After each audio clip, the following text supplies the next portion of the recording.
If you wish to be recorded, at least your face, you can always press your camera off and that you'll go fully anonymous. Can I also ask everyone to, at least for now, mute their buttons. Now, I can mute everybody brutally from my central control station, but if you know how to mute yourself, it looks like all of you do.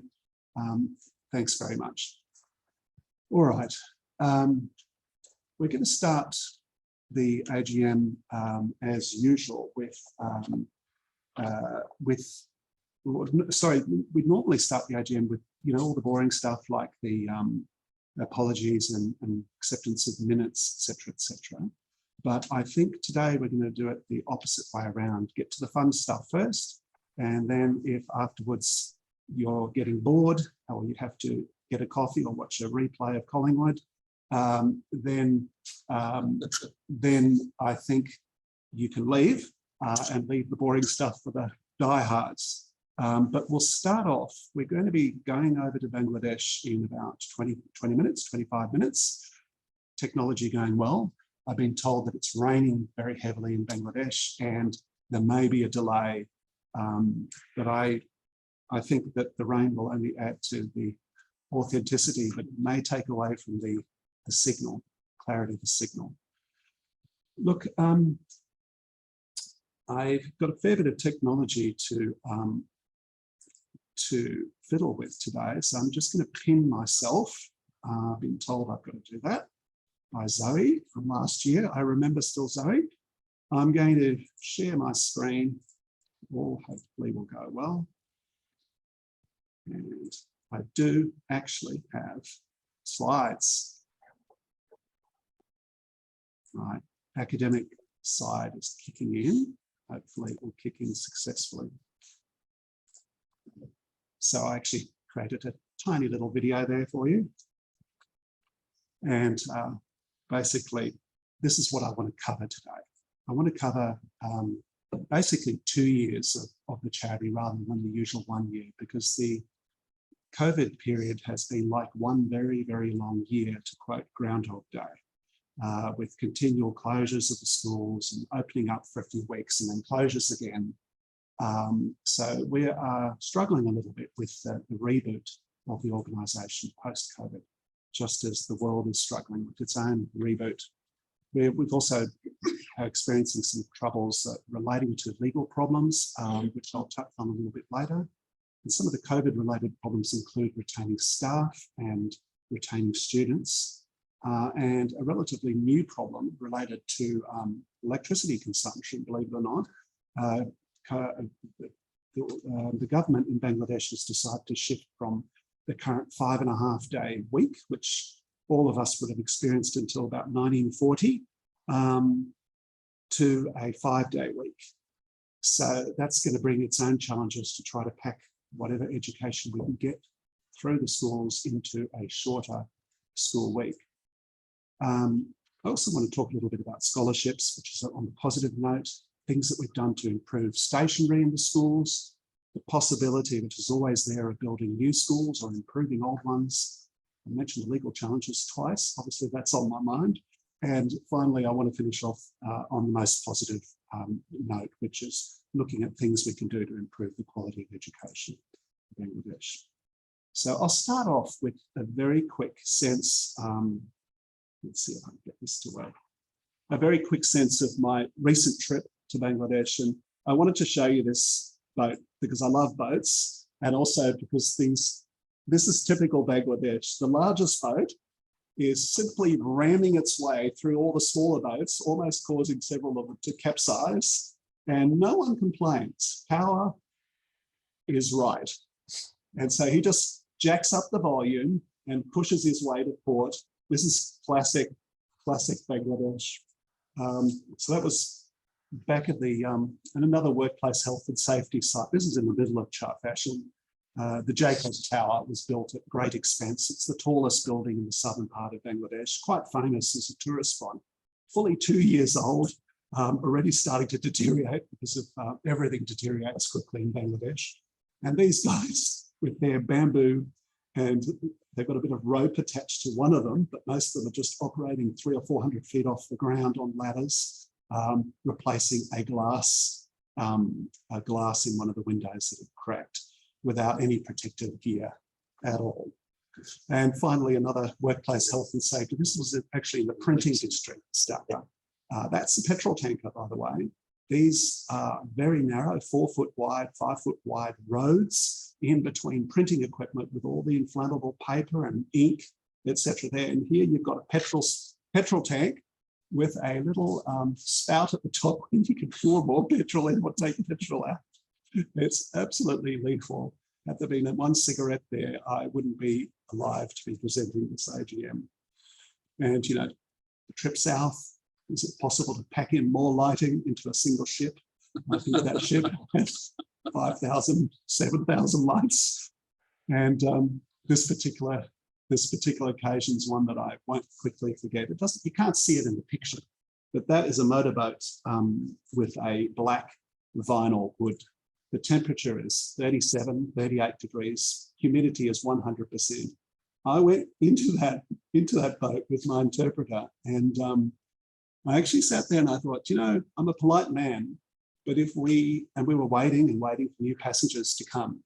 I thought, if I didn't get out of this boat within 3 to 4 minutes, I'm actually going to die because it was obscene. I've never experienced, it's like a microwave heat, or in fact, like an oven heat.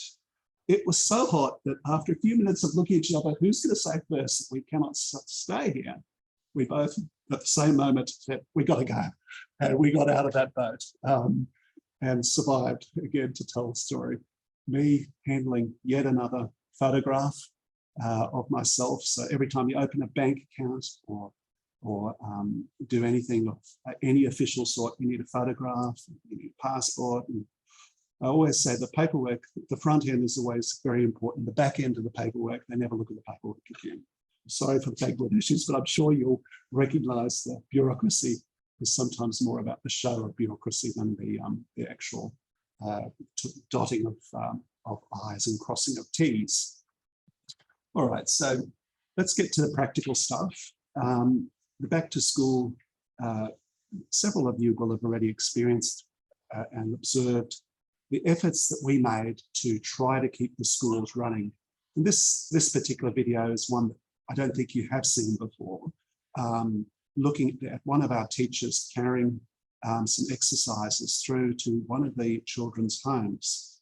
So he has to go through water and across one of these narrow bridges, which we'll be seeing a little bit later in the AGM as well. And it's strictly speaking a barefoot job. For those of them who wore shoes, they would have been pretty ruined by the end of a school day.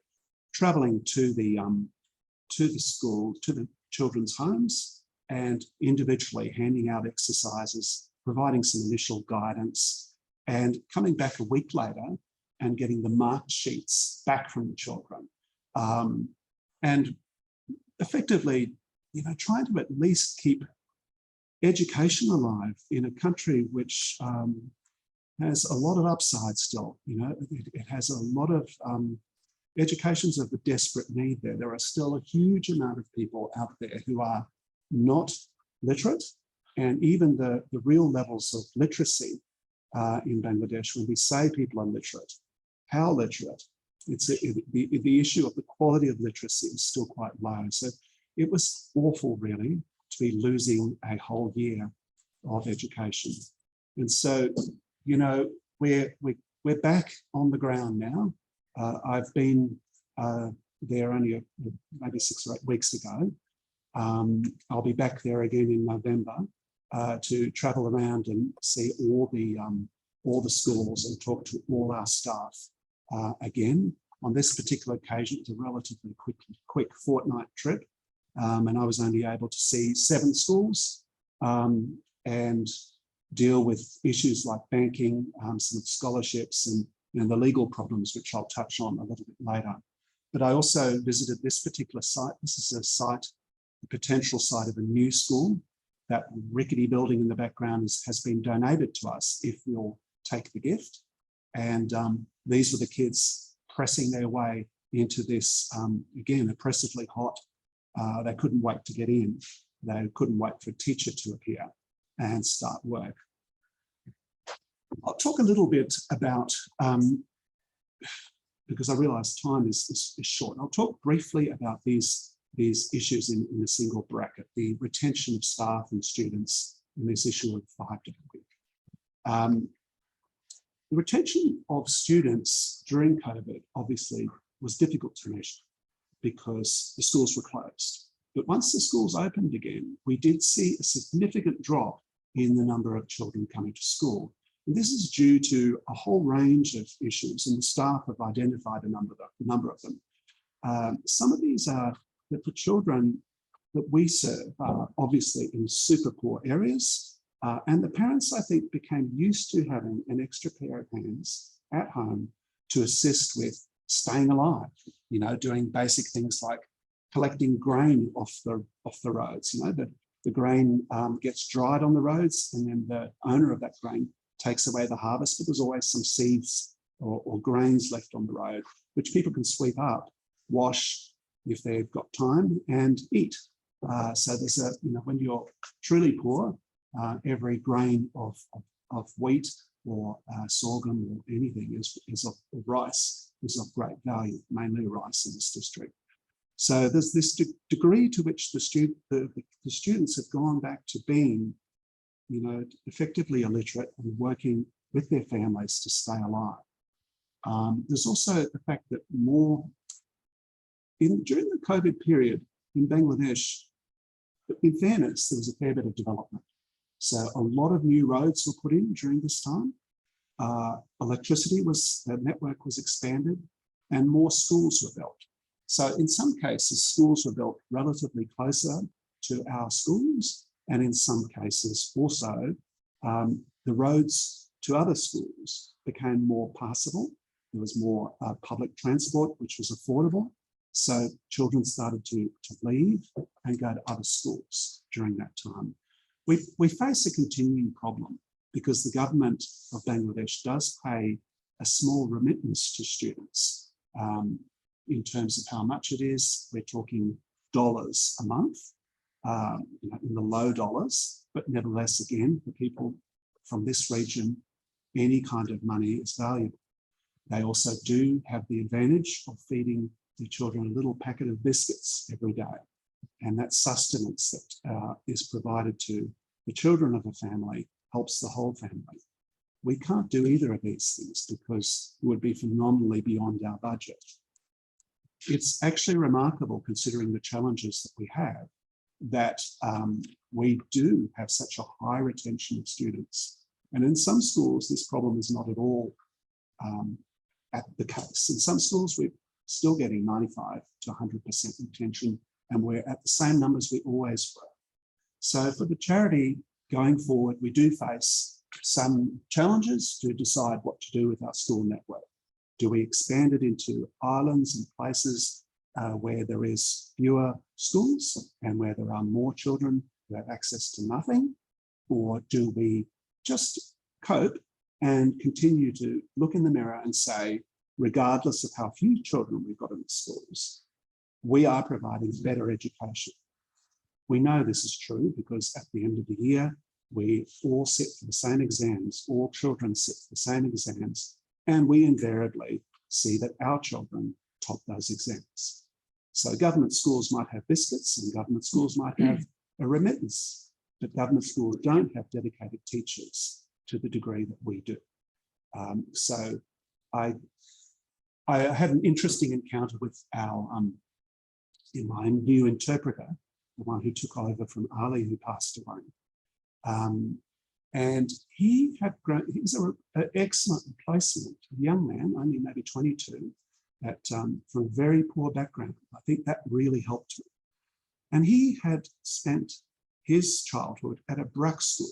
Now, BRAC is the world's largest non-profit organisation. It's enormous, a multi-billion-dollar enterprise, the BRAC school.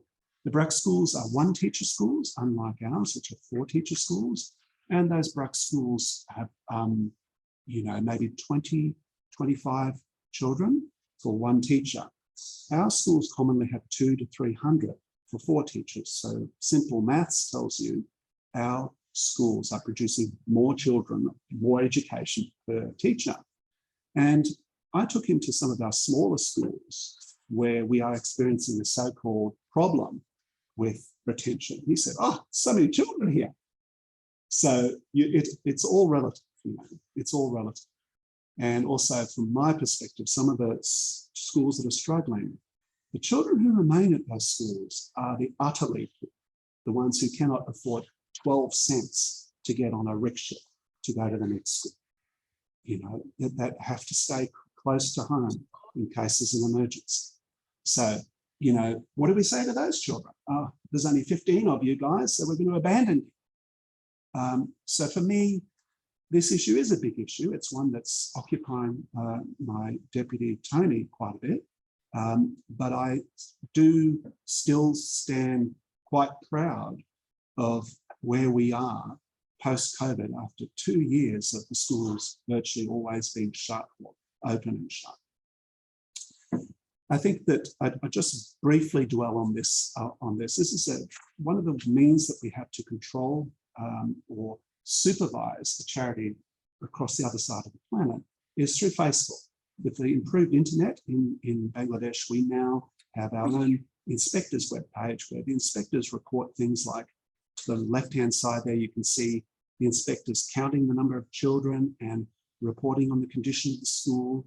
Generally, every single visit, they'll take a video so that we can have a look what's going on there and speak to the teachers, talk about potential teaching improvements. And we've got some very good quality inspectors working for us. I circled Abdul Kalam's name partly because I want to make a point. Abdul's excellent. He passed through our exam system and was one of the ones to top the exams, and we selected him eventually to be our new inspector to replace one inspector who left. Unfortunately, the top teachers and the top inspectors, they're top. They really are the top.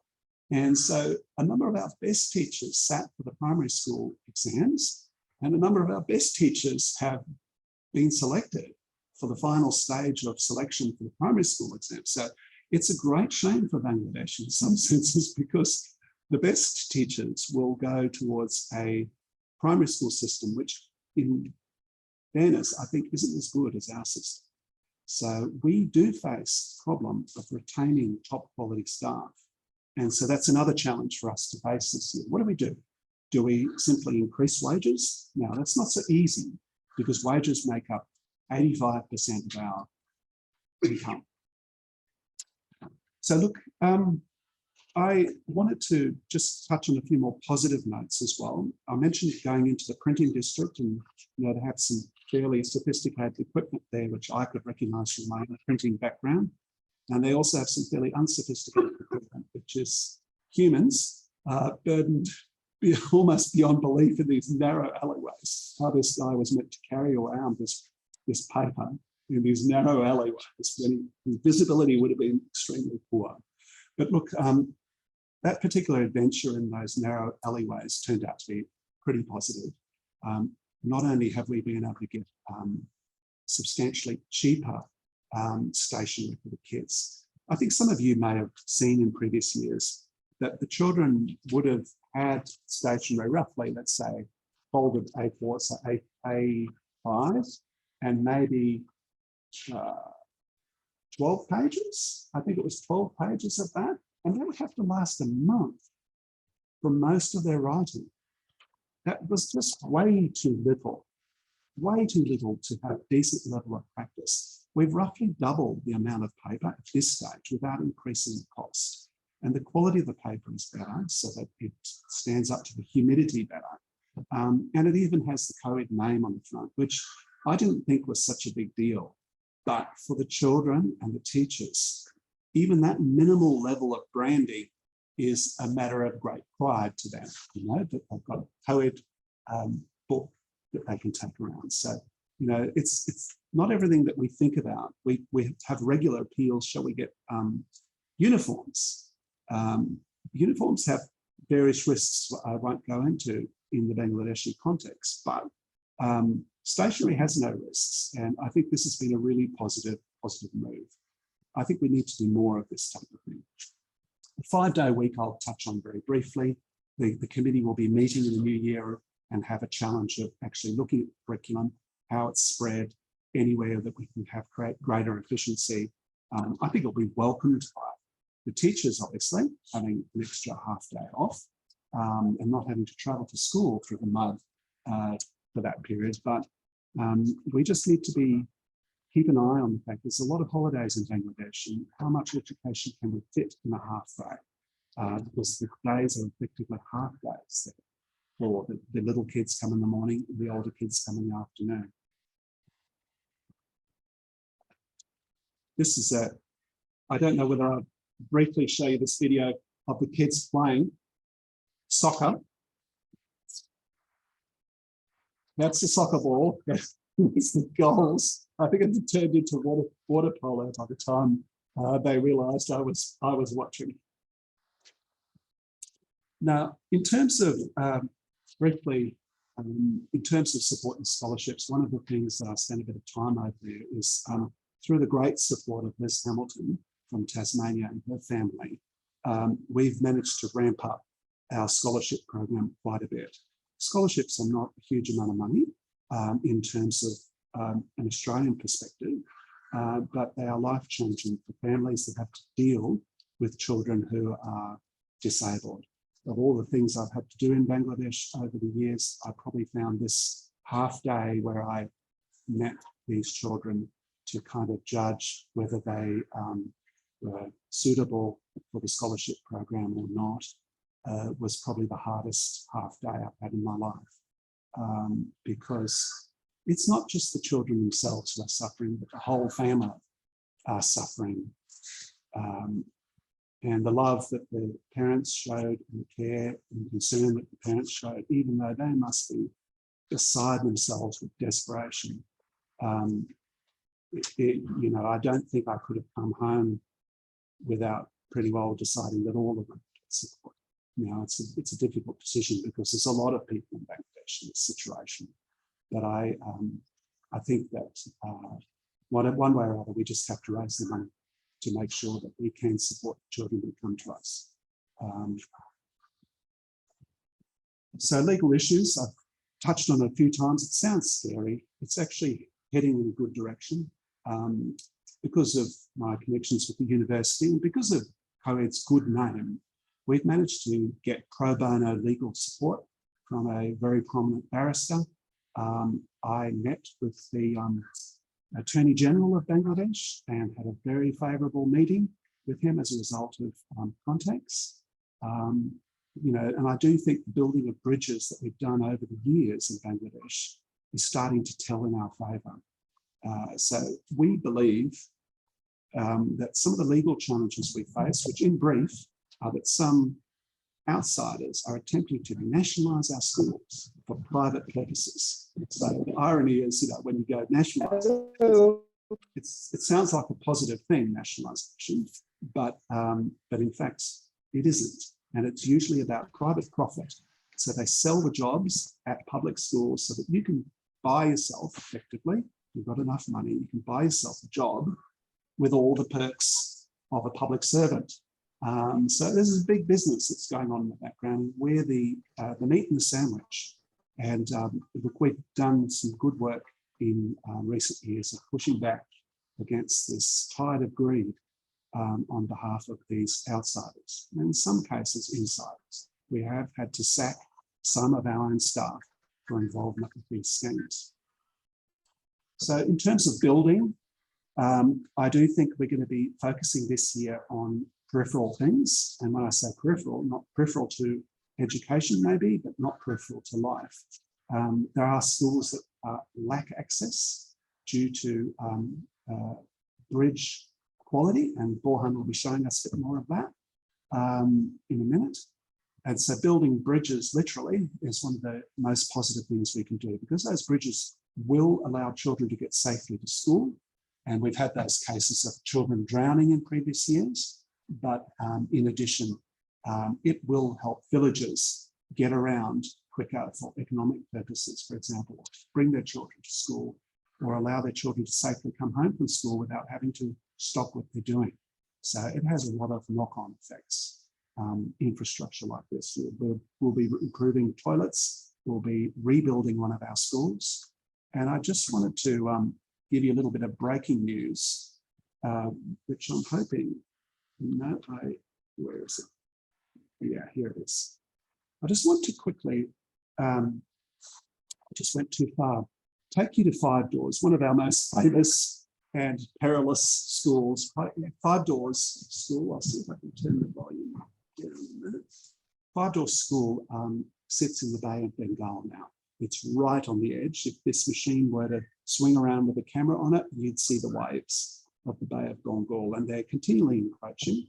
Look, one of the building of bridges points that I want to make is that the local river commission was in the district, and they saw the perilous state of the school, and they volunteered to bring their machines in and spend a day doing this. This would have taken months of human labour, but instead the big machines came in, built up the playground, and we have gone ahead and additionally, this looks like the children playing in the mud, but in fact they're pumping mud into a dam. The mud will harden nice and flat and become, well, not cricket, not MCG quality surface, but at least a decent surface for the children to play on, and provide some real protection for the river. Those are bags, by the way. Those bags will get filled with soil and also be used to buttress the school. These are children playing in the mud, having fun. But the point is that the cost of bringing the school back, including putting a new toilet in and giving us at least 2 to 3 years more life at this particular site, will come to about $300. $300. Thanks to support of the government, but also thanks to people like Paddy and the work he does in the background, communicating with Bangladesh, with our team over there, to ensure that we can make smart choices with money. I'm really proud of that figure, $300, because it's unthinkable to rebuild a store for that effectively, which is really what we're doing. We're temporarily rebuilding. Look, I did want to finish on the most positive note of all, and this is possibly going to be a little bit of a surprise to the committee, but not entirely. But look, one of the things that I'm doing in the background that I think is a way forward for the charity is some of our some parts of the system become more urban, and the need for schools starts to push into the tiny little chars or little islands of Bangladesh. Some of these smaller areas do not justify a full bricks and mortar school. So I've been thinking about the notion of building a school in a box and or teacher in the box, and things like a hard drive. Sorry, let's get this to go. Hard drive, keyboard, mouse, screen, UPS power drive, a solar powered system to allow us to generate power in these remote locations, and a booster antenna that allows us to grab the signal, which is relatively good in Bangladesh, and then set up a single central location where we can have good quality teachers that provide some level of schooling, good quality schooling, to remote islands where there might be only 12 or 13 children. But once again, I ask myself, do those children not matter simply because there's so few of them? I think that there's hundreds of chars, hundreds of these little islands in desperately poor condition, half a metre or a metre above sea level, but they matter too. And I think for $1,000, we can install schools effectively there and have, let's say, 1 or 2 hours of school a day, reminding me a little bit of when I was a kid and did School of the Air from Charleville. So, look, I also wanted to finish off on the note of thanking the committed committee, and just to quickly go through from the top left, Tony and Borhan, who've worked as my deputies. Tony deals with the Australian side, particularly in fundraising. Borhan deals with Iqbal, who is just below him on the screen, deal with the complex politics of Bangladesh. Geraldine, who is our retiring treasurer this year, who has been a huge support to me over many years and a great support as well. Similarly, Rod has been acting with his late wife, Kathy, who I really wanted to remember. Kathy passed away this year, this financial year or whatever. It's actually this year, this calendar year. And Rod is still here today. Kathy was with us until very late in her life. She continued to attend and pay attention to the meetings. Shane, between Rod and Kathy, took the job of secretary at short notice to provide support to the organisation. Shane's done a great interim job of that. Moving to the next line, Kathy's been working in a very resolute manner to try to improve the quality and the systems of our recruiting in the schools.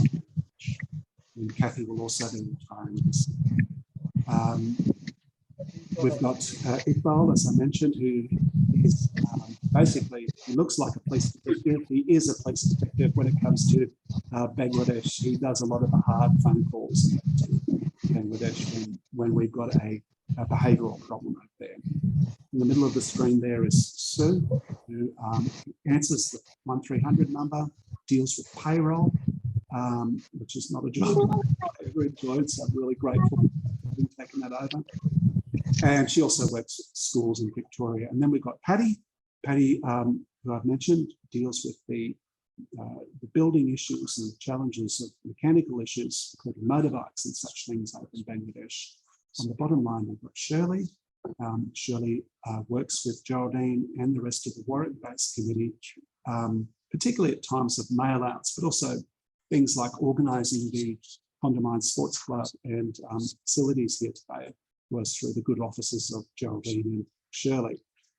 Second last, we've got Ben. Ben is our legal brain and has played a very good role in helping us format our constitution this year.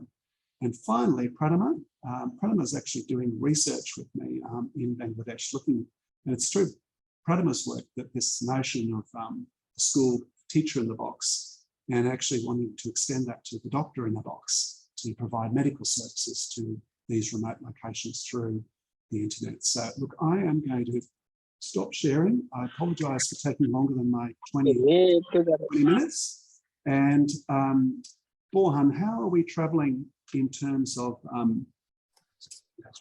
getting, I've got a move pin. Borhan, how are we set as far as getting Riaz on board? It's all good. We are ready. The weather is a bit better than what it was. Well, I'm going to. Good morning, Riaz. How are you going? Good morning, sir. It looks a bit wet there. Yes, today is very wet, sir. Here. All right. Riaz, I will leave you and Borhan handle things, okay, from now on. So I'll mute myself. Okay. Thank you. Hello, everyone. For those of you who don't know me, I am the, Olav said I'm the deputy chair handling Bangladesh, but in true sense, I'm his chauffeur. The only thing is I don't get paid. So I'll start from there. Yeah, so the plan is you would see the interview of a parent who would also take you from a home to the school. And at the same time, you would see the road. In other words, we'll try to show how difficult it's for our students to go to school. And this is also to emphasize in these remote areas, we hardly have any schools. They take a very difficult road in many cases, and we will try to show that. So the plan is I would speak to Riaz, I would speak to the parents. Today, we are also going to speak to one of our students who is now in high school, so that we can also show you the impact of the Fred Hyde schools that has an impact on the local community in terms of the result and in terms of changing lives. So I would be speaking to them at the same time. I would try to translate, and so here we go. Riaz, কেমন আছেন? Alhamdulillah, sir. Assalamu alaikum, everybody. Riaz said hello to everyone, said greetings to everyone in Australia. Riaz, আমরা তাহলে প্রথমে কার সাথে কথা বলবো?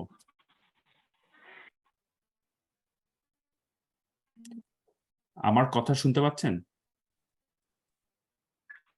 আমরা আমাদের একজন ছাত্র অভিভাবকের সাথে কথা বলে এই ব্রিজের এপার থেকে শুরু করতে চাই। আচ্ছা, হ্যাঁ, জি স্যার, ওই অভিভাবকের সাথে যদি কথা বলতে পারি। জি জি জি স্যার, আমরা এখন এখানে একজন ছাত্র অভিভাবক থেকে শুরু করে আস্তে আস্তে স্কুলের দিকে যাইতে থাকবো। আমরা এই একজন অভিভাবকের সাথে কথা বলতে পারি স্যার? হ্যাঁ, আসসালামু আলাইকুম, কেমন আছেন? ভালো, আসসালামু আলাইকুম। আপনি ভালো আছেন? জি আছি ভালো। আপনার নামটা একটু বলবেন?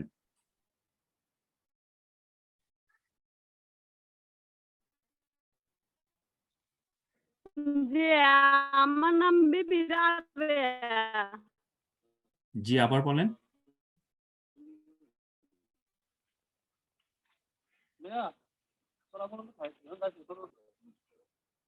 বিবি Rabeya.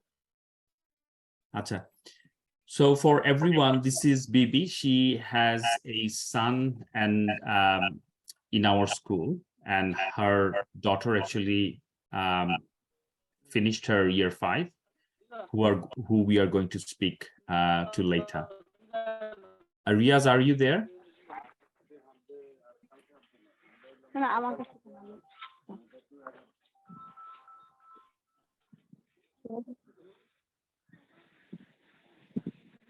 Riaz?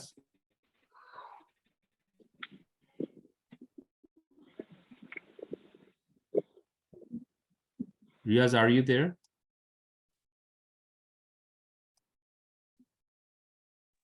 Lost him for a minute. He'll be back.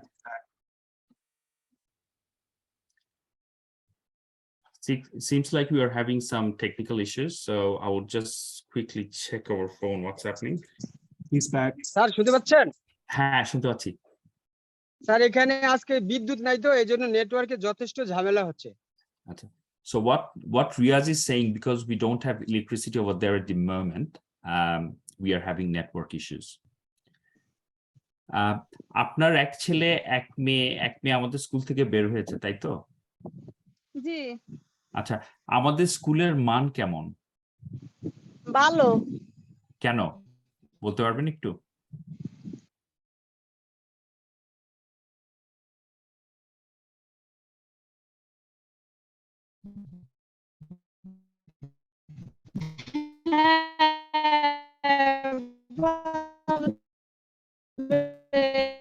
যে আপনার ছেলে মেয়েদেরকে পড়া ভালো হয়, ভালো, তাদের পড়ালেখা অনেক সুন্দর, ভালো। মানে সরকারি স্কুলের সাথে আমাদের তুলনামূলক পার্থক্যটা কি, মানে কেন ভালো হয় এটা আমি জানতে চাচ্ছি। ভালো, তাদেরকে ভালোভাবে পড়ালেখা করায় এবং তাদেরকে আমরা দেখতে আছি কি ওরা পড়ালেখা পারে কিনা, ঘন ঘন বাতলে দেয়, এই বিদায় নিয়ে মানে ওদের পড়ালেখা অনেক সুন্দর, ভালো। আচ্ছা, আপনাকে অনেক ধন্যবাদ। So for everyone, what she has said is, I asked her what is the quality of the education in our school, and she said it's good, and I asked why it's good, and the reply was it's good because the teachers explain. They also follow up whether the students actually are studying, and those are the main two things that actually she mentioned. আপনাকে আবার অনেক ধন্যবাদ। আমরা এখন আমাদের প্রতি কি আপনাদের কিছু বলার আছে, মানে কিছু বলতে চান?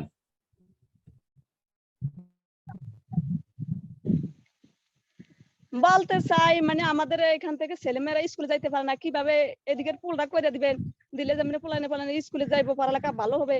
এরা আপনারা যাওয়ার সময় বই খাতা ফালাই দিয়া যায়, জুতা ফালাই দিয়া যায়, এরা রীতিমতো স্কুলে যাইতে পারে না, ক্লাস করতে পারে না।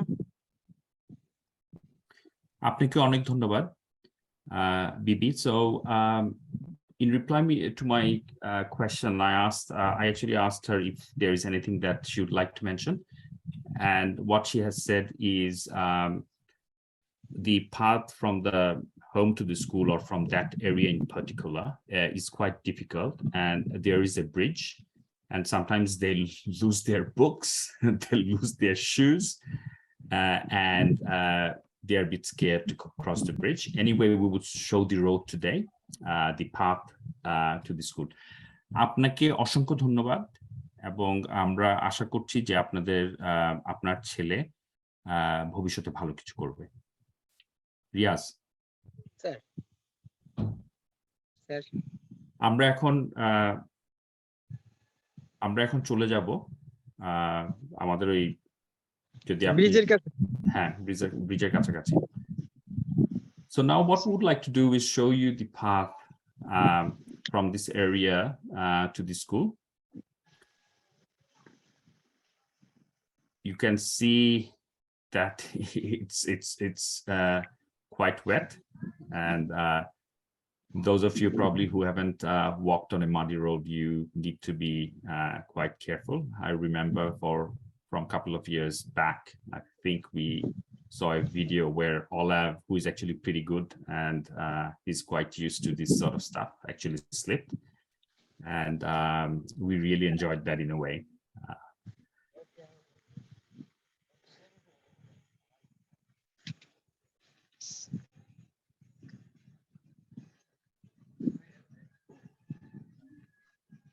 Riaz probably could have walked a bit faster, but because of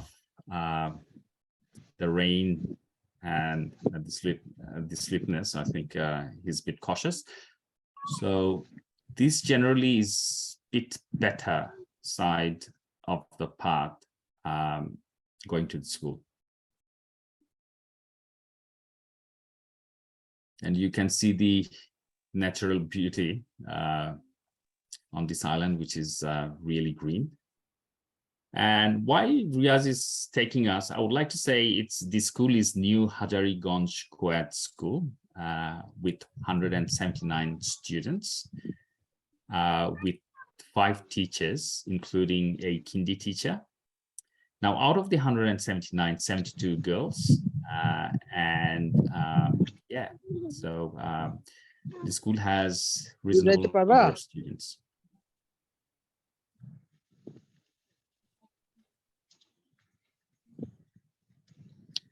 So now we are close to the bridge. This is the bridge. In Bangla, we actually say this is Shako.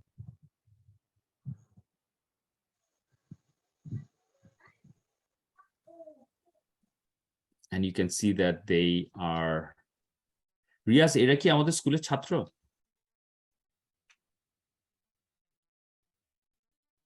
Riaz? Habiba এখন স্কুলে যাচ্ছে। তুমি কোন ক্লাসে পড়ো Habiba? Class 1, grade 1. She is going to school.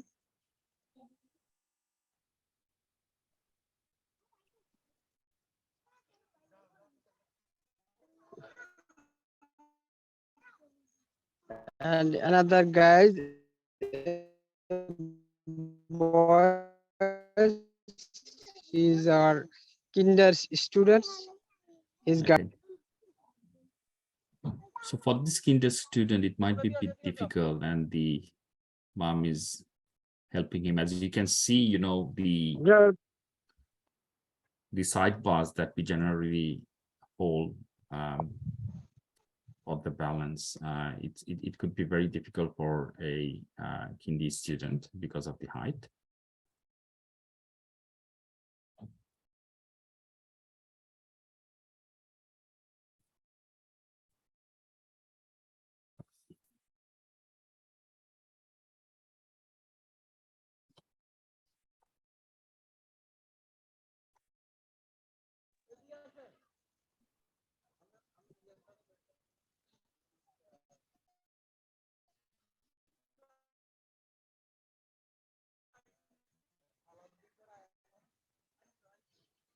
Student ওপরে আজকে meeting জানে, এরা ওপরে অলরেডি চলে গেছে। এই আমরা যতক্ষণে ওই বাড়িতে মিটিং করছি ততক্ষণে অনেক গার্ডিয়ান ওদেরকে ওপারে পার করে দিছে। এই যে এখানে আছে, আরো আসবে। So what Riaz is saying is, while we were speaking to the mom or BB, what has happened is number of students actually have passed the bridge and they have gone to the school. There might be some more students. So Riaz, আমার মনে হয় যে আমরা কি অপেক্ষা করব নাকি আমরা চলে যাব স্কুলে? আমার মনে হয় স্যার আমরা স্কুলে চলে যেতে পারি, কারণ সাঁকোটা হ্যাঁ। তো দেখছে এবং Okay. আরো স্টুডেন্ট আসবে। আর আজকে ওয়েদার বেশি ভালো না, এজন্য অনেক স্টুডেন্ট হয়তো ভয়েই আসবে না। হ্যাঁ। So Riaz, I think let's go to the school now. So what has happened today? Generally, the school opens at 9. Riaz, is it 8:30 now because of the new timing? 8:30 এখন? না স্যার, আচ্ছা। ওই 9টাই আমাদের, 9টা টু আচ্ছা। 4টা। So what has happened is because of the AGM, and we really wanted to show the school, the path. Generally, the school is at 9, which is 1 p.m. Queensland time, but we had to shift it a bit earlier to around 7:20.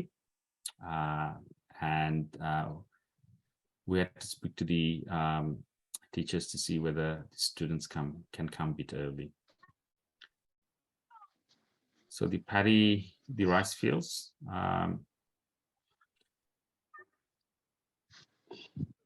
So Riaz, এই রাস্তাটা তো মনে হয় একটু মানে difficult, তাই না এই রাস্তাটা নাকি? এটা হচ্ছে একটা ক্ষেতের আইলের মতো স্যার। আচ্ছা। এখানে মোটামুটি খুবই পিচ্ছিল এবং যাইতে খুব কষ্ট স্যার। এখন ওই যে পায়ের নিচে অনেক কাদা। So the students are crossing in between the fields, and Riaz was saying these are one of the difficult areas. It's most slippery, and as you can see, the width is, compared to the other parts that we have seen, it's narrow, and the students are on their way to the school. So Riaz, এখন কি বৃষ্টি হচ্ছে না বৃষ্টি বন্ধ? এই মুহূর্তে বৃষ্টি বন্ধ স্যার। আচ্ছা। And thankfully, as you can see, the rain has stopped. But while Riaz was coming to the school, I could see him while he was on the motorbike that there were heavy showers.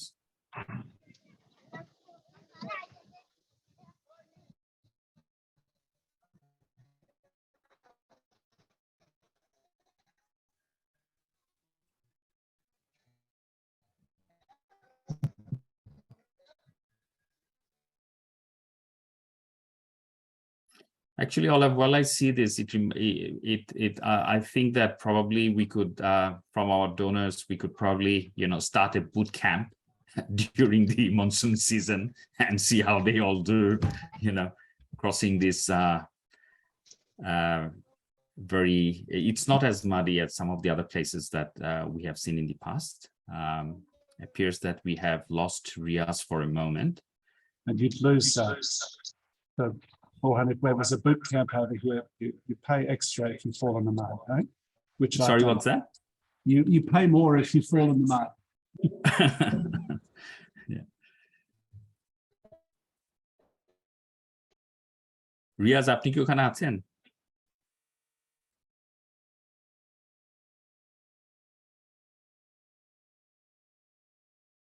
As Riaz said, network issues because of no electricity, and the other thing generally that I have seen is during the rainy seasons or the heavy monsoon, we actually have more issues on that side of the area. So Olav, please let me know if you see him. Otherwise, I would try to give him a call to see where he's at. No worries, boys. At the moment, he's not coming through. Sorry? At the moment, he's not coming through.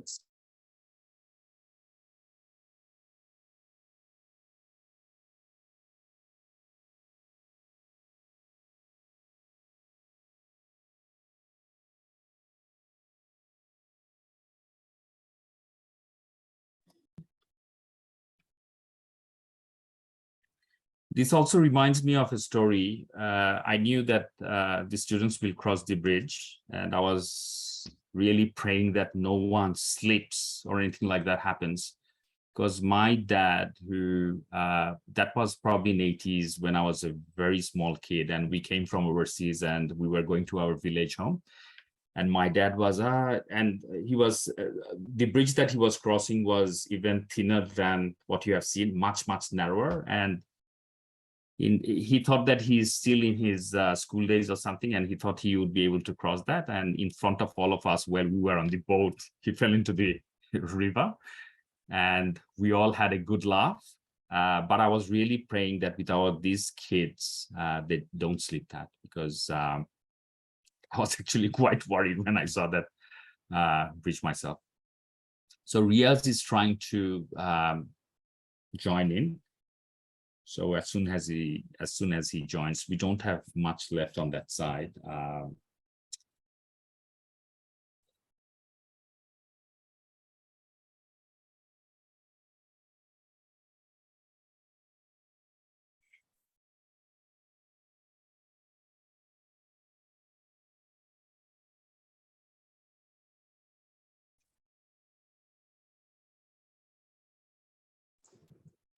So Riaz is just coming back for him. Riaz আপনি আসছেন? ও good good. Riaz এখন তাহলে আমরা স্কুলে চলে যাব, স্কুলটা যদি একটু দেখান।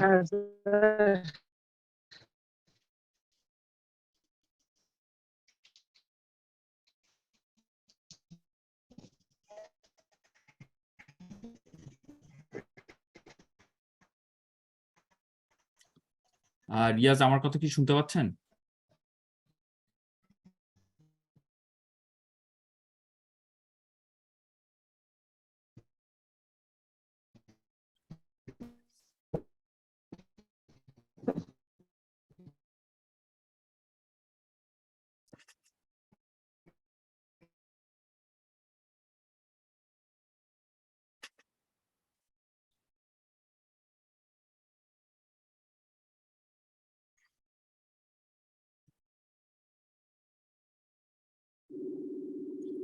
Sorry, I'm getting a Facebook call from one of these inspectors over there. Wassalam, ওখানে কি অবস্থা?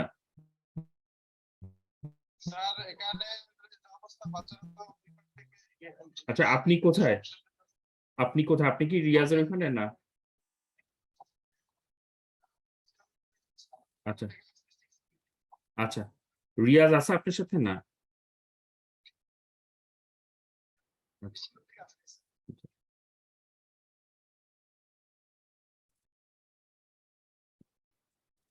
So Riaz is not in Olav yet, right? No, okay.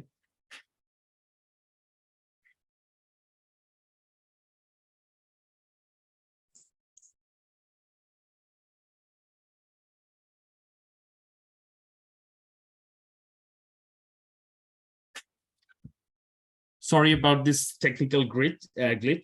I'm trying to see if I can call Riaz and see what's happening.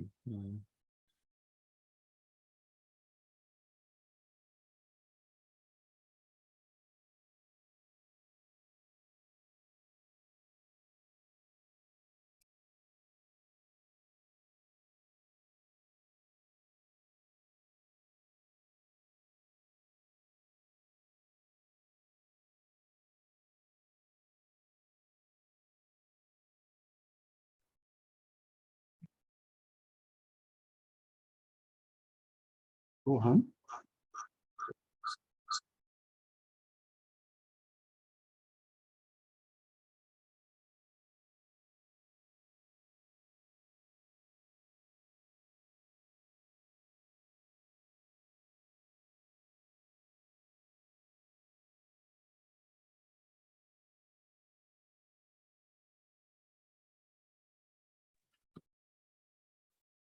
Sorry, he's getting disconnected, but one of the other inspectors who's close to the bridge, I've asked whether he can be there, because whether he's mobile has a better network. I'm not sure. So we would just quickly give that a try. I should probably have thought about more backup plans. If one doesn't work, have the other mobile, stuff like that. We didn't have this issue previously, but because of the rain, it may have happened, but hopefully we shouldn't make you wait too long.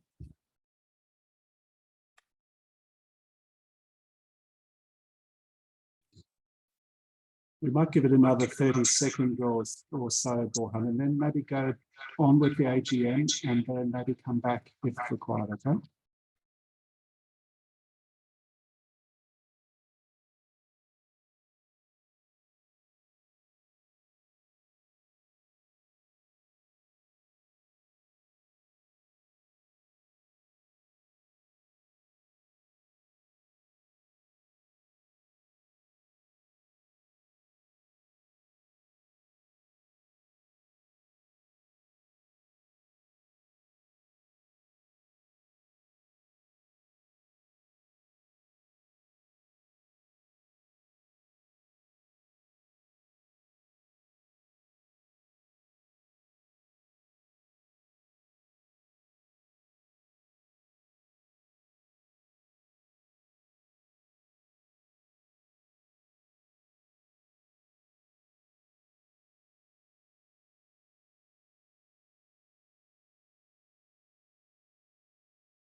Borhan,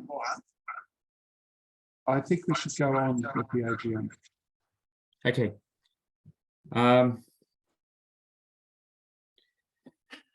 In that case, we would leave it at that, and sorry about that again.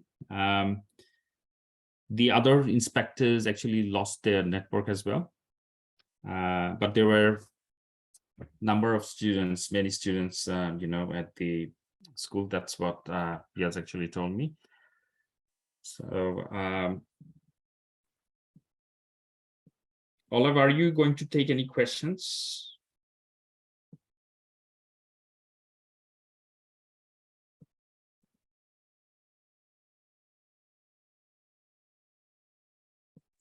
Yeah, look, I think it's probably a good moment just to take questions in relation to my annual report and the crossing over to Bangladesh.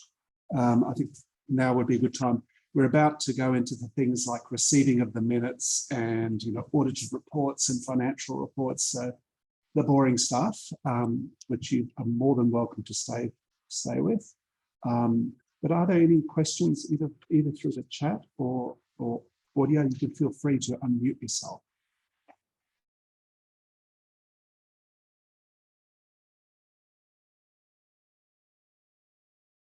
Very good.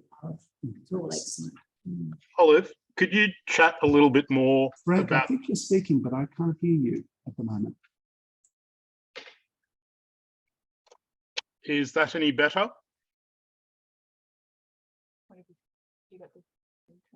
Mm-hmm.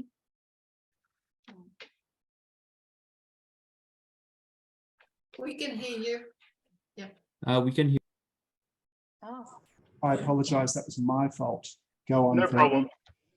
Just with the legal issue that you noted before, could you chat through that a little bit more as to what the basis is that is being used by the parties who are trying to effectively take the assets? Is there some legal basis to what they are trying to do, or is it just out and out theft? And how supportive is government in relation to trying to keep title and keep you doing what you're doing? Look, it is a complex issue, Frank.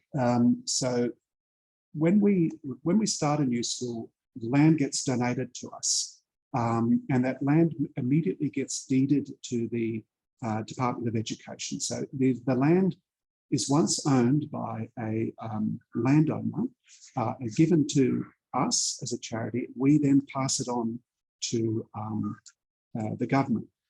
Step one. Now, those things usually took place many years ago, usually when the land wasn't worth very much. Now the land there in Bola Island in parts is worth almost as much as land in Brisbane or Melbourne or Sydney.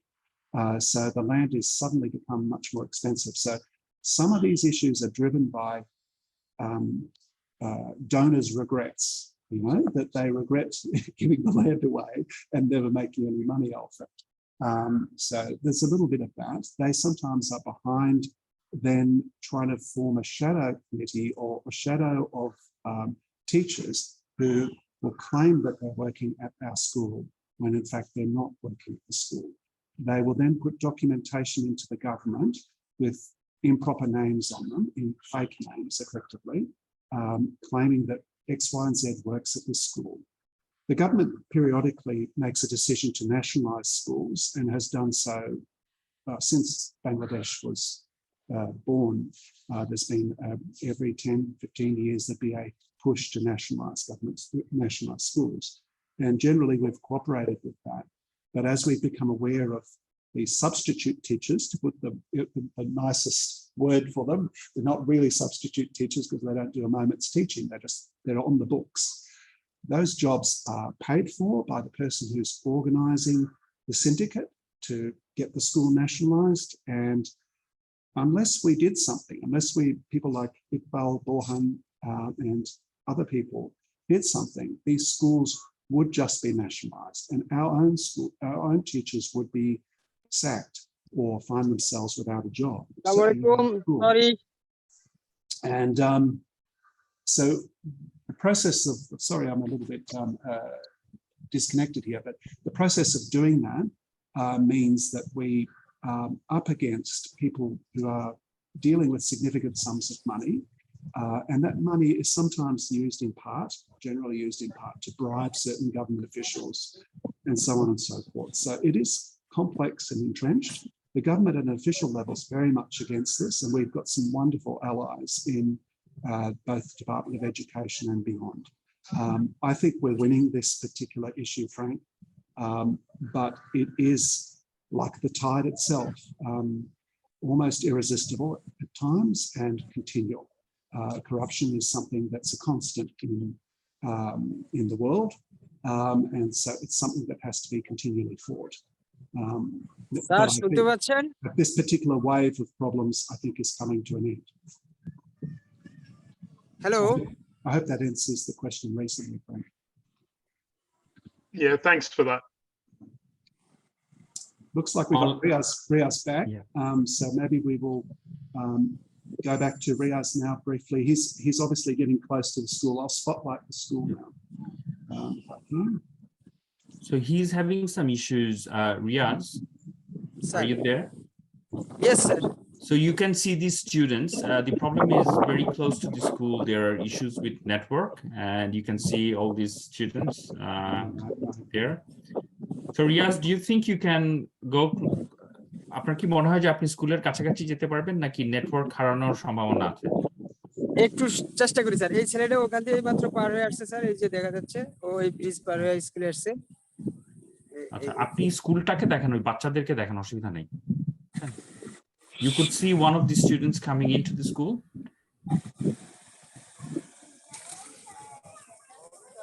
Hi.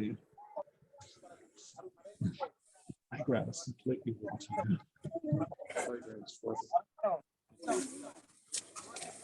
এই হচ্ছে আমাদের school sir. হ্যাঁ। এই student. You can all see the students. So এই শিফটে কারা আসছে? Year 1 to মানে 1 থেকে 3 শ্রেণী না? স্যার 5 পর্যন্ত অধিকাংশ বাচ্চাই চলে আসছে যখন শুনছে যে আজকে কমিটির সাথে সাক্ষাৎ হবে বা মিটিং, ওরা সবাই চলে আসছে স্যার। ফার্স্ট শিফটে ওরা হচ্ছে ফার্স্ট শিফটের বাচ্চা, ওরা হলো শিশু থেকে 1 পর্যন্ত, এরা শিশু থেকে 2 পর্যন্ত, আর সাথে কিছু অভিভাবক আসছে স্যার। আচ্ছা, আর দুপুরে তো হয় 3য় থেকে 5ম, তাই তো? জি, 3য় থেকে 5ম, সেটা শুরু হয় স্যার 11টা থেকে। হ্যাঁ হ্যাঁ হ্যাঁ, 11:30 থেকে 4টা, 11:30 থেকে 4টা। So generally we have class 1 to class 3 in the morning shifts, and then year 3 to 5 in the afternoon, or at roughly 11:45. But today a lot of the students have come in because they came to know about that Zoom. Some of the parents are also here. They all were quite excited. So class 5 এর কোনো বাচ্চা আছে Riaz? Class 5 এর বাচ্চা আছে sir, এই পাশে এরা কয়েকজন আছে 5 এর বাচ্চা। আচ্ছা, ও ওই মেয়েটা কি class- আসছে যে আমাদের স্কুল থেকে পাশ করে বের হয়ে গেছে? ওই যে কি ঋতুপর্ণা যেন, এখনো এসে পৌঁছেনি স্যার, আচ্ছা ওটা বলে আসছিলাম। আচ্ছা, এখানে ইয়ার 5 এর কেউ আছে? জি স্যার। তোমার আচ্ছা। নাম কি? পাপড়ি রানী, ওর সাথে স্যার কথা বলতে পারেন। আমি হ্যাঁ, এখানে কি নাম? যেহেতু লিস্টটা পাচ্ছি, ধরো মোবাইল ধরো, কথা বলো। তোমার নাম কি মা? পাপড়ি রানী, পাপড়ি রানী। তুমি কোন ক্লাসে পড়ো? 5 এ। এই স্কুল তোমার কেমন লাগে? ভালো লাগে। কেন? কেন? এই স্কুলের কি তোমার ভালো লাগে?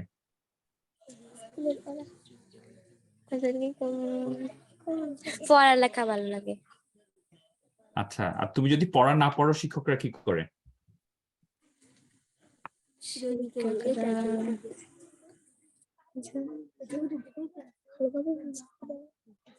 ভালোভাবে বুঝিয়ে দেয়। Okay, so this is Papri Rani. She's in class 5. And I asked her, why do you like the school? And she said, she is, তোমার এখানে কেন ভালো লাগে বলছো তুমি? স্কুল ভালোভাবে পড়ায় সেজন্য না? জি। আচ্ছা, she's probably a bit shy, but one of the reasons she said is she's talked well, and then I asked her what happens if she can't do her homework or can't answer any questions, and her response was the teachers try to explain. তোমার ভবিষ্যতে তোমার কি করার ইচ্ছা? শিক্ষিকা, আদর্শ শিক্ষিকা। So she wants to be a teacher in the future, a good teacher. তোমাকে অনেক ধন্যবাদ মা, তোমাকে অসংখ্য ধন্যবাদ। Riaz, Olav, should I finish it here or? Sir that's- কোন that's ছেলেদের probably- সাথে কথা বলবেন sir? That's probably good, Borhan. Thanks. Sorry? Thank you to all the kids, Riaz, and the teachers who've turned up early. Yes. And they will be receiving breakfast. You'll be happy to know. Yes, so all the office staff, all the teachers, everyone would be receiving breakfast because they actually came quite early. So Riaz, maybe let's speak to a boy as well, if there is anyone Okay, from sir. any other classes. আমি not five. তুমি class 5? No, আমি not 5 five. এর আরেকটা বাচ্চার সাথে দিচ্ছি sir. আচ্ছা, হ্যাঁ, ওকে। তোমার নাম কি বাবা? মোহাম্মদ আসসালামু আলাইকুম। ইসলাম। তোমার নাম বাবা? মোহাম্মদ জিশান।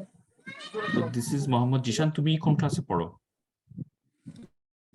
পঞ্চম শ্রেণীতে। পঞ্চম শ্রেণী। তুমি কোনো খেলাধুলা করো? জি। বলো। হ্যাঁ, কি খেলো তুমি? জি। কি ধরনের খেলাধুলা করো? ফুটবল। ফুটবল। আর তোমার প্রিয় সাবজেক্ট কোনটা? বাংলা। বাংলা। আর তোমার so this is Jishan, he goes to year 5. He loves to play football and his favorite subject is Bangla. আর তোমার ভবিষ্যতে কি করার ইচ্ছা? Doctor. And he wants to become a doctor in the future.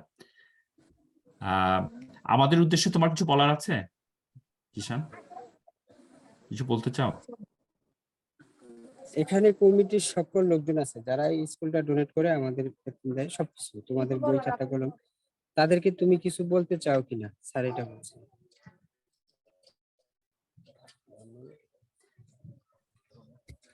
I think we will leave it at that. Thank you Jishan, তোমাকে অসংখ্য ধন্যবাদ। দোয়া করি যেন তুমি আরো বড় কিছু হতে পারো। So best wishes for Jishan and for all the teachers and everyone. And Riaz, thank you so much for all the stuff, for traveling in the difficult conditions which I saw in that heavy rain. And it's so lovely to see all these kids, and you can see every day. I sometimes tell it to my son that, and the difficulties that they face to go to a school. And there might be other schools which might be at greater distance, as Olav mentioned, and they might not even be able to afford that. And one thing I can say, as Olav has mentioned, that there was a girl, the mom that we interviewed in the morning, one of her daughters was supposed to be here for an interview, but probably she's a bit late, maybe because of the weather. She has a role of, I think her roll number is 9 in the high school. So the way the roll number works is, if you become first, your roll number is 1, you are second, 2, 3. So it goes on like this. So I think 99% of the high schools, our students are within 1 to 20 in most of the high schools. And as Olav mentioned, we probably can't afford biscuits. We can't afford the 300 taka that's paid or something like that every month or 6 monthly to the parents because of the students. But the quality of our education is really good compared to the government schools, and that's why a lot of our parents actually prefer the Fred Hyde schools. So thank you again. Thanks to everyone. Riaz, অনেক ধন্যবাদ আপনাদের সবাইকে।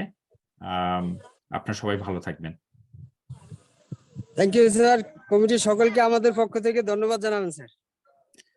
So thanks from all on behalf of all the staff, the students and the teachers, to the committee and to the donors in Australia.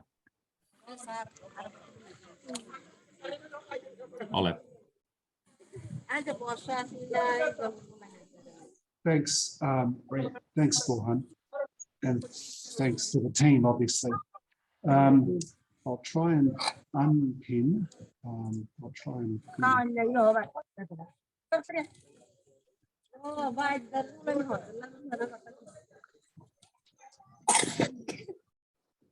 just muted. Yeah, just muted. Technology. Amazing. Wonderful. I'll be able to see those things just lined up. All right.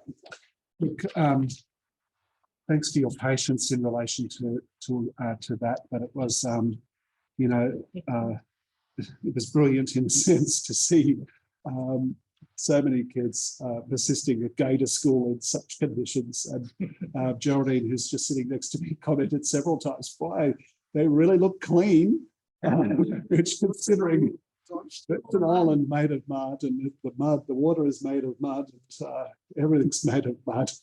It's really remarkable. I can't say that I'm as successful when I'm there at keeping myself as immaculate. All right, look, we're moving on to the formal AGM part, so please, it won't be considered rude for you to leave. There will be opportunity later for questions, or meanwhile, you can always reach out to myself, Tony, or anyone on the committee at any time if you'd like to have questions addressed. You know, for a small and cheap charity, we keep a remarkable amount of records, and almost everything is recorded either in Bangladesh or here in Australia. A lot of it's recorded on the net and in secure cloud locations, but some of it's recorded in old-fashioned paperwork, particularly in Bangladesh. So please do reach out, and really appreciate, if you are leaving us now, really appreciate your presence this morning. It is still morning now, it's afternoon. All right. Look, my first job is to record the apologies for the meeting, and I have received no official apologies. I believe unofficially I've got a few names, but rather than list them on the guess, I will reach out to the secretary and record them there. But does anyone else have any apologies that they'd like to have recorded in the minutes? Ken and Margaret Armstrong. Ken and Margaret Armstrong. And you can always pop names in the chat and they'll be recorded, or alternatively just unmute yourself and speak up.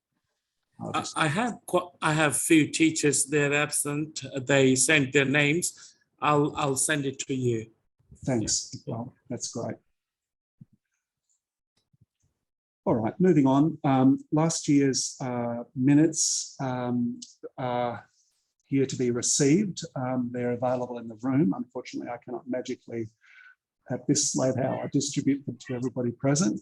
But last year's minutes were developed still by Rod and Kathy. And in the nature of Rod and Kathy's wonderful work, they were pretty meticulous. We keep fabulous, some would say too fabulous minutes. So I might just ask someone would like to move that those minutes be received. Patty, someone's a second. Rod, oh, actually I might make it Ben because Rod, you're partly responsible for the quality of the minutes. So, all right, look, thanks. If there's no questions, I'll just move all those in favour that we received. The minutes of AGMs are not nearly as exciting as the minutes of our monthly management meetings.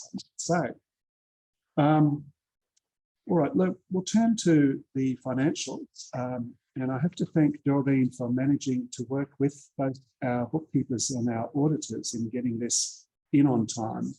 The COVID pandemic has certainly made things really interesting in professional services, and that includes the auditors and accountants. So I might just shift my computer so that Geraldine's voice can be heard. Thanks, Oliver. Thank you. Donations received for the year were $207,829.02. Now, that looks as though it's $32,000 short on donations. But as we know, some of our faithful donors have gone to join Fred, and maybe the difference could mean just a legacy. Interest received $7,960.31, well down on the previous year of $15,000. And we all know what interest rates have been like, so hopefully they'll pick up from here on. Our total income for the year was $215,789.33, compared with $254,000 last year. So we had audit fees, they stayed the same, so that you must be considering us there, $1,200. Bank fees, $440.05. Bookkeeping expenses, $2,225.45, down on last year, $900. Computer expenses, $55. Depreciation, $151. Insurance, $1,063.15. Licenses, registration, permits, $57.60. That's probably Office of Fair Trading. Postage, $1,309.75, down $300. Subscriptions, around $48, up on last year, $165. Telephone, $391.62, up on last year. Transfer to Bangladesh, $80,200. That's from the previous year, we sent over $577,000, so that distorts our balances a little bit. The money we sent transferred in the previous year has carried us almost through to the end of this year, and we just in the last couple of weeks sent another $200,000 over.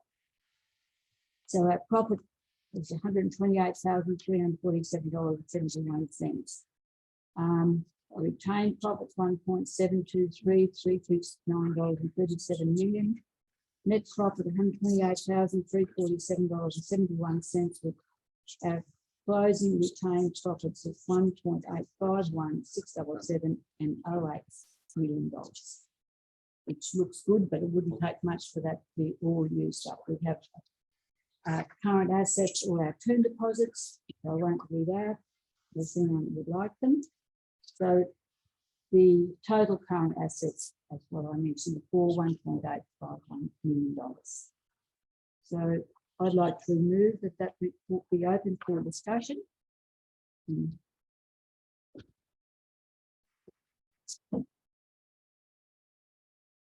BBC.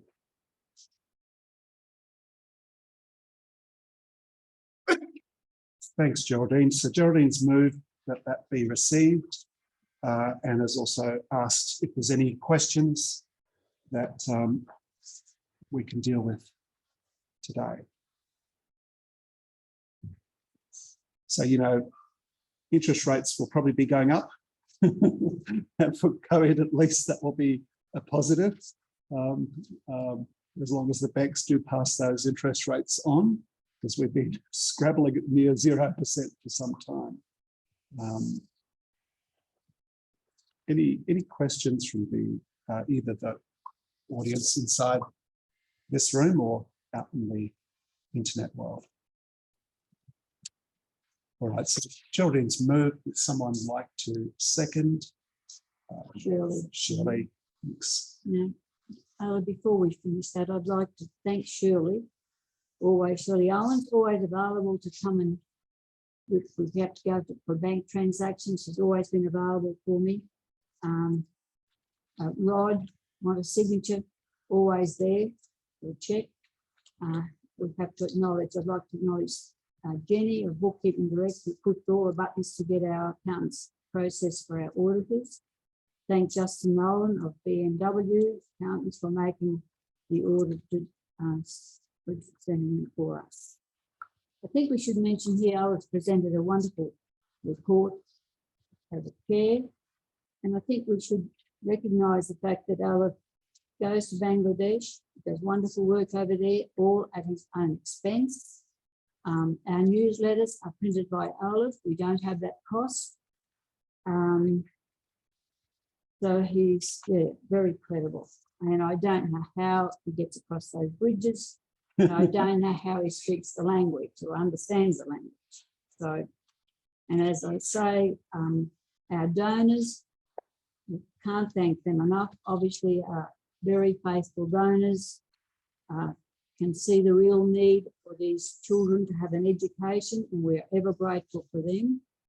And at the same time, we do make for our interests, we make the most of every dollar that comes in so that our money is invested until we are able to send it to Bangladesh, hence our income. And I think donors can be happy with the fact that 97 cents in their dollar goes to the organisation. So as Olive said, we're a very humble little charity, but very powerful in the operation and what we do. I think that's all I can, 97 cents, that's it. Thanks, thank you. Just some of that audio might have been a little bit quiet, so just to repeat some of the key components. Geraldine did thank Shirley for working with her, trotting around Parliament Street, getting both the best interest rates and handling all the transactions with Bangladesh. And she also thanked our bookkeepers, bookkeeper Direct and Rod, who basically with Shirley and Geraldine handle these financial issues here in Warwick. And in addition, of course, Geraldine thanked the donors, without whom all of this would not be possible. And Geraldine also quite unnecessarily thanked me because everyone knows I just love my work. So I do it for love of the work alone. All right, look, we're moving on a little.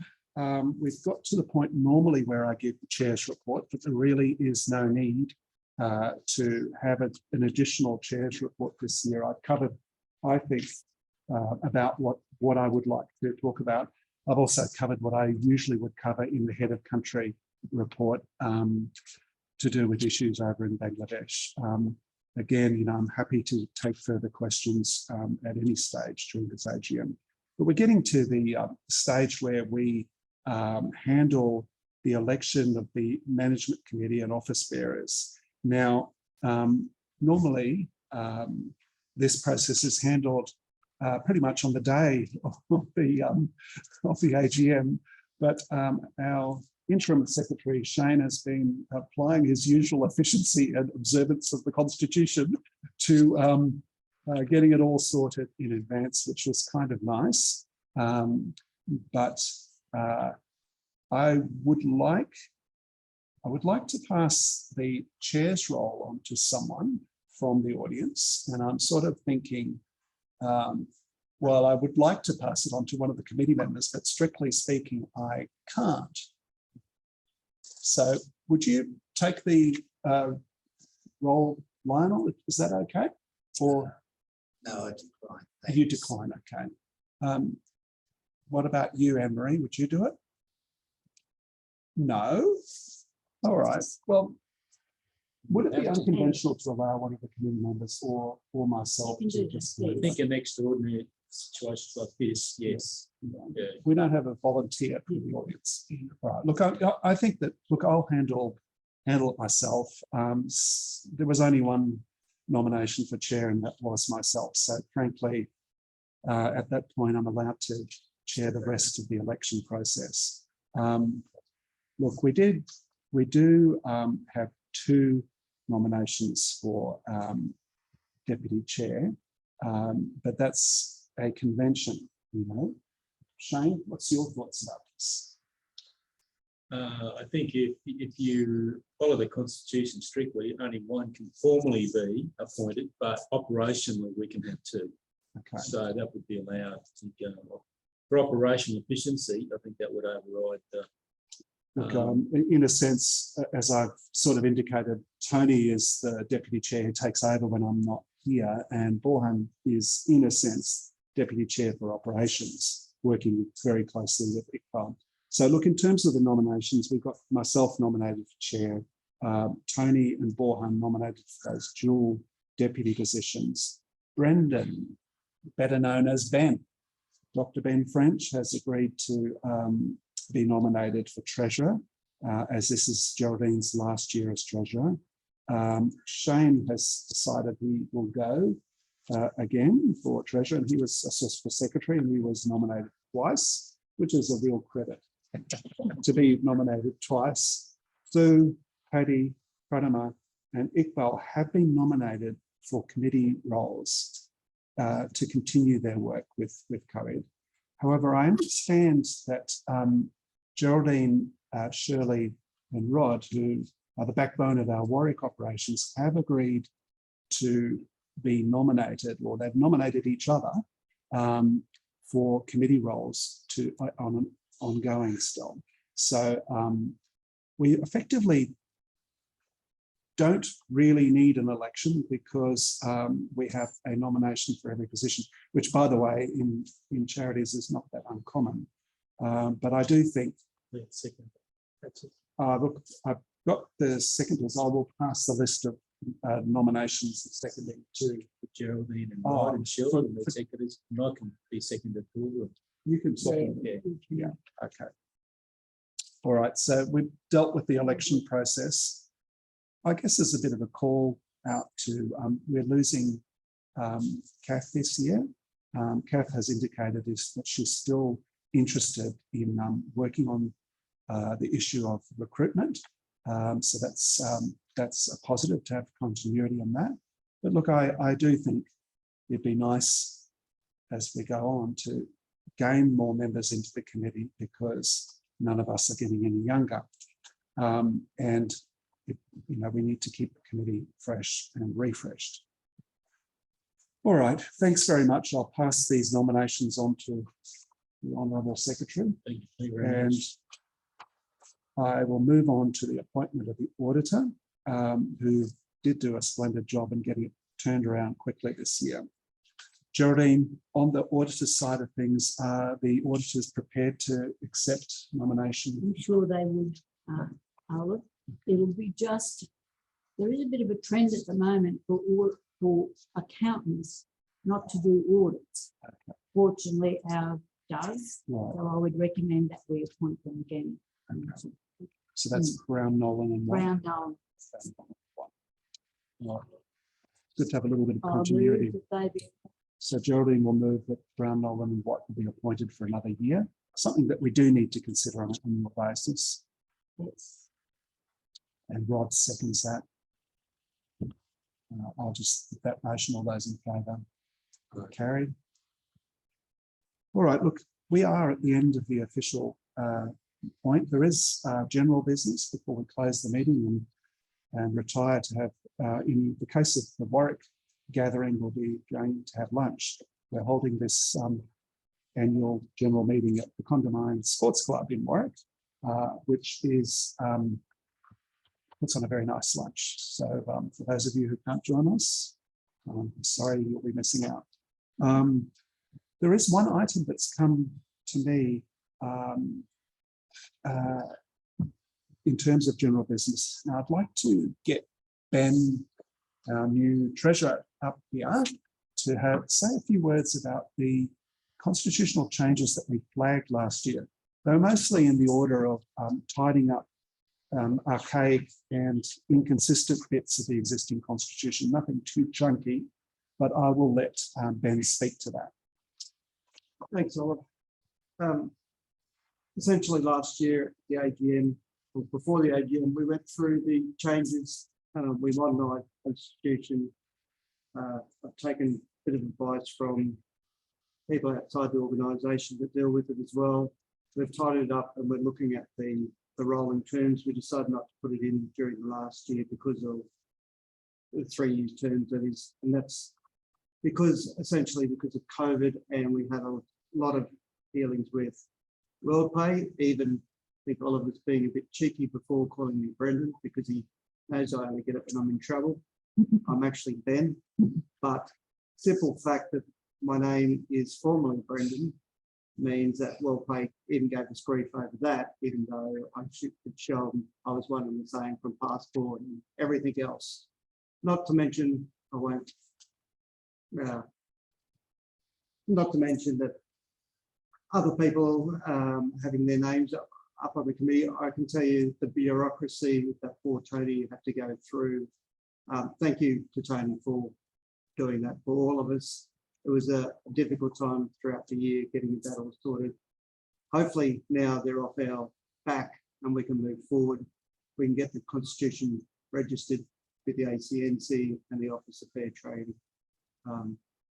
Thank you for your support going forward, Geraldine. Geraldine, right, I said there, staying on the committee to give me a hand to get to know the books and changing over the signatures and Shelley.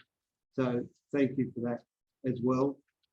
I've said to Olive mid-October, when I stopped doing 70 hours a week, I'm happy to be trained up and take on the role and generally give my best to it. So ahead of time, thank you for that support. If there's any questions about the changes, please feel free to ask now or drop me an email if you want. b.friendshipbreakfast.edu.au. But if there's any questions from the floor, I'll take them. But that's a basic summary of where we're at the moment. Thanks very much, Ben. So Ben's a employment law academic at Griffith Uni, so it's great to have his strength in the committee as well. All right, look, is there any other general business or questions that you'd like to put either to myself or other members of the committee?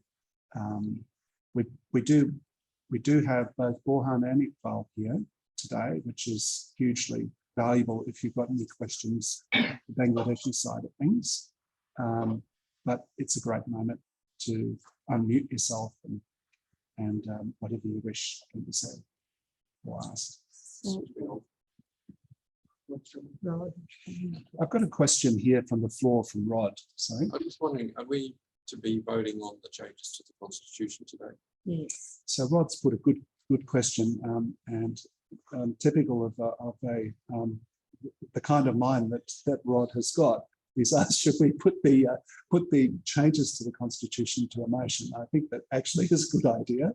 I'm not the best when it comes to meeting bureaucratic requirements, so I might get Ben to move it. I'm happy to move that the Constitution be updated with the changes subject to the approval at the next committee meeting. I think it should go back through the committee. It's been through. Ben, that actually means that from here on, a group of people can't come into our charity and just take to over. take over, that only 3 people are available for a nomination each year. That's correct. That's a major change. That's the major change of the constitution. So yeah, the key no change, just to exception. clarify, was that, you know, by not having a single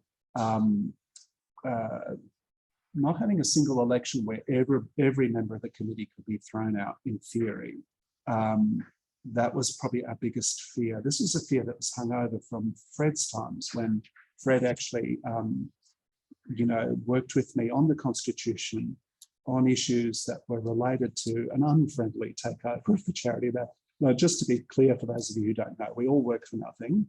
And in addition, very often we bear our own expenses. So this is not some sort of glamorous charity where you can't wait to get on the board. But it's more, you know, it's more an issue that we do have substantial funds for contingencies. And, you know, we just wanted to ensure that we protected those funds in case of an unfriendly takeover. And also to provide some sort of continuity on the committee as to try to slow down change in a manner that I think Fred would have very much approved of. One of the other changes I was thinking during the meeting before with the deputy chair, it might be worth looking at in the constitution down the track for operational position as well. And it's, you know, as you said before, operational. Yeah, that side. So it might be one of the changes that is down the track. Yeah. worth putting in down the track.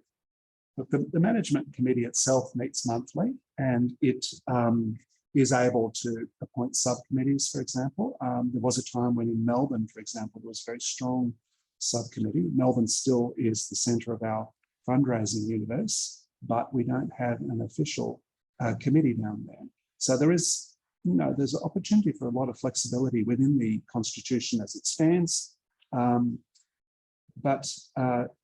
the motion from Ben is that we approve the constitution pending the approval of the management committee at its next meeting, which will happen in a few weeks' time, and also, of course, pending approval by Office of Fair Trading and the ACNC, and in fact the ATO as well. So all 3 of those bodies need to check on changes to the constitution before it formally gets adopted. I'll second that. And Geraldine will second that. Thanks very much. So I'll put that motion. All those in favour and against, carried. So turning once again to any questions from the floor.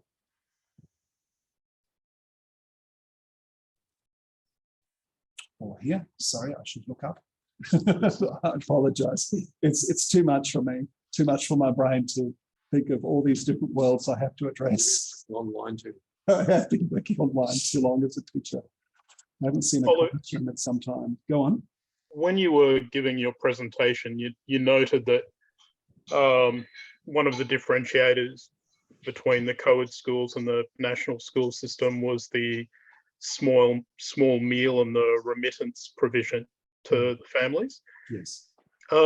Should I be assuming that you've costed both of those and the cost is quite extreme and hence they're not paths that you want to progress?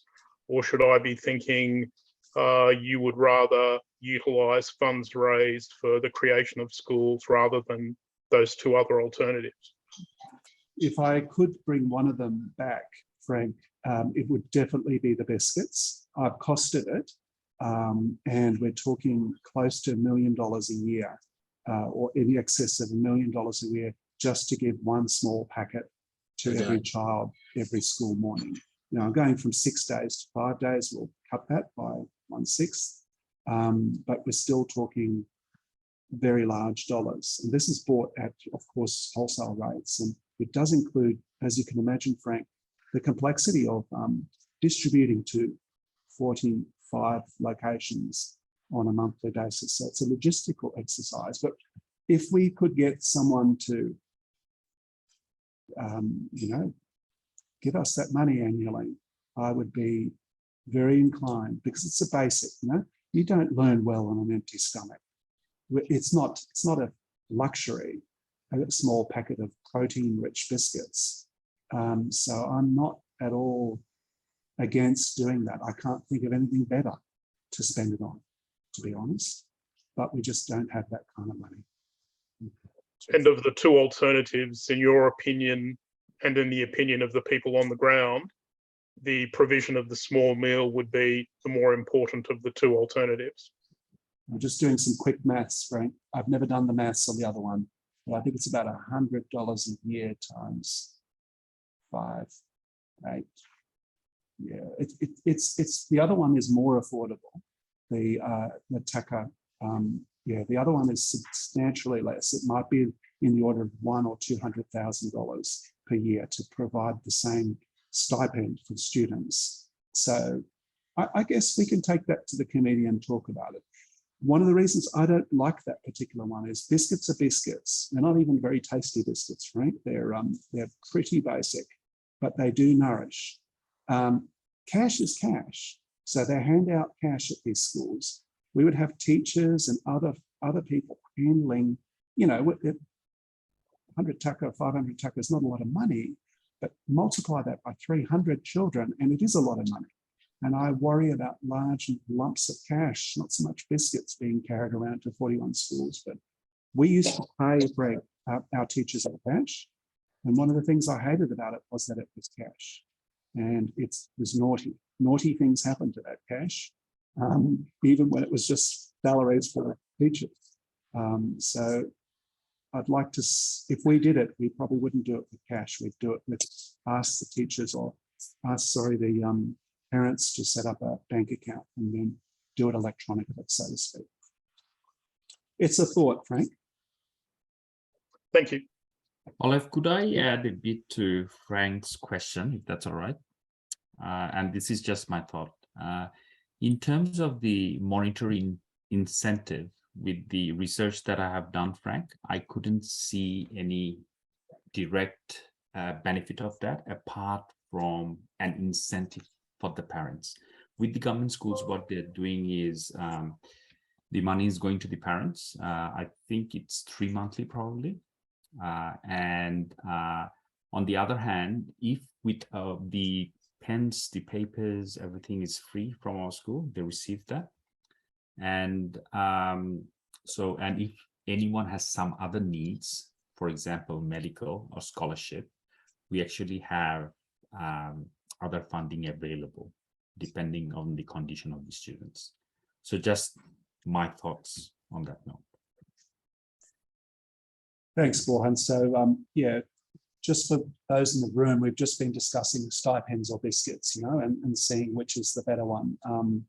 Borhan made the comment that he didn't feel that stipend had any teaching and learning benefit anyway, you know, like it does have some financial benefit, obviously, but it's almost in the nature of a bribe to get the children to come to school. But I think biscuits is very fundamental, you know, like, and particularly in winter, yeah. Maybe ideal that it's so expensive. They're actually very cheap, Jordan. We're talking about a 30-cent packet a day, but multiply that by so many days in a year and so many children, and suddenly it goes from cheap to a lot of money. You know? But yeah, it's one of those things that's on the wish list, I would say. We continue to lobby the government to see if we can get into this program. And for a brief period this last year, the biscuits stopped at all schools. But I believe they've resumed again. I'm not sure I've even told the committee that, but they have resumed again, unfortunately. Just on that, just a question for remember when we opened a new school a few years ago, an old lady came up with the grandchildren and said to me, I asked about the biscuits. And she said, I don't want biscuits and taka for my grandchildren. I want education.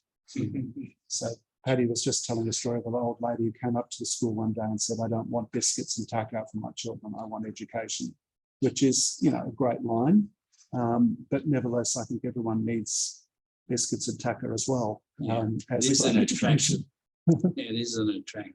Yeah, and you know, it is one of the reasons that we've had a loss of students to the government schools, without a doubt. It is one of the reasons. Any further questions? Well, I shouldn't have said that in that tone, sounding like, okay, please, no more questions. I think we're getting hungry here in Warwick, and I suspect you are where you are too. Look, I might just formally bring the meeting to a close and thank everyone for attending. I note that the Deputy Mayor of Warwick is with us today, so welcome to Ross. And I note that we've had people, including quite eminent people from Bangladesh, joining us today. I really appreciate everybody's attendance. And I look forward to a better 2022 against a backdrop where all of us might be worrying about biscuits in future, with food security becoming an issue globally, and in Bangladesh it certainly is the case. We're watching that quite closely. The cost of food has risen very strikingly in Bangladesh in the last few months. But I shouldn't finish on that negative note. I should finish on the positive note that we're energized and ready to take on the new year. And thanks very much, everybody. So. Thank you. Excellent.